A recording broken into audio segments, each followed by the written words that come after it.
82 के ऊपर पहला वोट मैंने ठीक 7 बजे डाला है। भले मैं 3-4 मिनट पहले पहुंचा था, लेकिन मुझे 3 मिनट इंतजार के बाद पहला वोट डालने का अवसर मिला है। संदेश भी जाता है मेरा सब प्रदेशवासियों से ये निवेदन है, अपील है कि जल्दी से जल्दी अपना वोट डाल करके, और कामकाज वाले जो लोग हैं, हमारे व्यापारी भाई हैं, हमारे दुकानदार भाई हैं, हमारे छोटे मोटे काम करने वाले सब लोग हैं, वो वोट डालने के बाद ही अपने काम पर जाए। सरकारी छुट्टी है, इसलिए उनको कोई समस्या ज्यादा नहीं है। अच्छा, करनाल को लेकर आप क्या कहेंगे, क्योंकि नजर हॉट सीट पर बनी हुई है? देखिए, करनाल सीट बहुत अच्छी कंफर्टेबल सीट है। लगातार मैं आज यहाँ का 3 चुनाव तो स्वयं में लड़ा हूँ, 2 विधानसभा के, 1 लोकसभा का, और आज हमारे साथी जगमोहन आनंद यहाँ से चुनाव लड़ रहे हैं। और मैं जहां तक करनाल की स्थिति है, करनाल क्या बल्कि पूरी लोकसभा की, हम 9 की 9 विधानसभा की सीटें जीतेंगे ऐसा।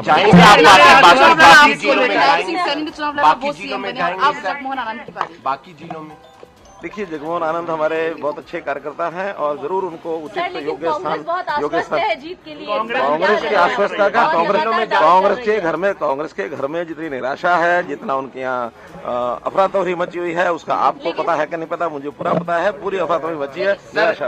आप कोशिश कर रहे थे हुड्डा जी के बीच में जो तनाव है, लेकिन वो कह रहे कि फिलहाल ऐसा कुछ भी नहीं। मैं कहता हूँ वो तो आपने भी सुन लिया, मैंने भी सुन लिया। जो उनका तनाव है वो जगजाहिर है, जो बाहर आता है, और इसका मैसेज केवल 2 नेताओं का नहीं है, जनता में भी उसका मैसेज है। जनता में भी बहुत बड़ी निराशा कांग्रेस को लेकर के बनी हुई है।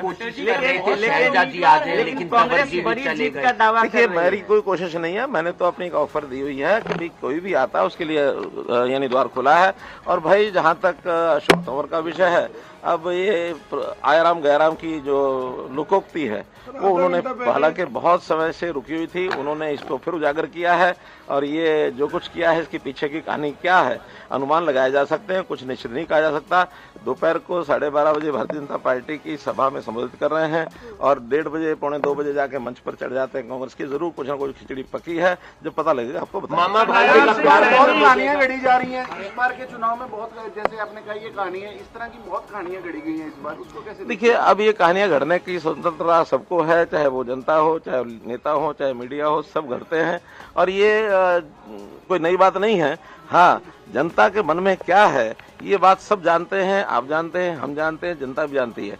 8 तारीख को सायंकाल तक, दोपहर तक ही इसका सारा परिणाम सामने निकलेगा, तो आपको पता लगेगा। करोड़ रुपए की हेरोइन और कोकीन पकड़ी गई, उसकी तस्वीर दीपेंद्र हुड्डा के साथ।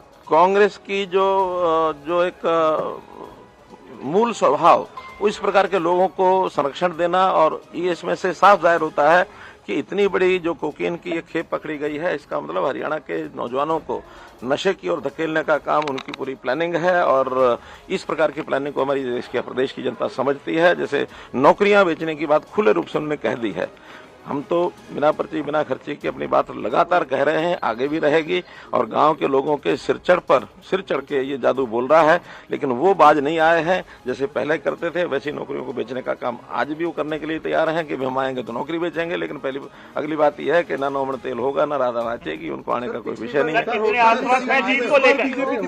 इस बार मैं समझता हूँ जो पहली बार 14 का जो हमारा रिजल्ट था, उससे भी ज्यादा बढ़कर के आएगी। और मैं समझता हूँ 50 से ज्यादा सीटें। बहुत धन्यवाद। અમારી તમામ માહિતીથી અપડેટ રહેવા માટે જોડાયેલા રહો S9 ન્યૂઝ સાથે।